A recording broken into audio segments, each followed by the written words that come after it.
విజయవాడలో పునుగులు ఎప్పుడైనా ట్రై చేశారా? నాకు విజయవాడ పునుకులు చాలా ఇష్టం యాక్చువల్లీ. ప్రమోద్ ఇంటి దగ్గరే ఉండేది. ఒక సమ్మర్ హాలిడేస్ ప్రమోద్ నేను best friends, cousins and best friends. So Pramod ఇంటి పక్కనే ఉండి, సో వాళ్ళ ఫాదర్ మమ్మల్ని వెస్పా మీద కూర్చొని పెట్టి ఫ్రంట్ సీట్లో, నేను front seat, Pramod back, full speed వెళ్ళేవారు ఆయన వెస్పా మీద.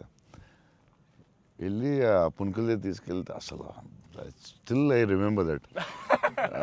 విజయవాడ వెళ్ళినప్పుడు కార్లో కూర్చొని మెల్లగా పునుకులు తిందామా అని. Too good. నేను అసలు అలాంటి పునుకులు ఎక్కడ తినలేదు లైఫ్లో.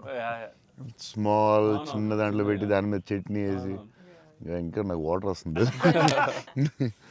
బజ్జీలు అన్నీ సూపర్, కానీ ఆ పునుకులు మాత్రం ఎక్సలెంట్, అసలు ఎక్సలెంట్ అండ్ ఎక్సలెంట్. పునుగులు is an emotion sir. It is seriously.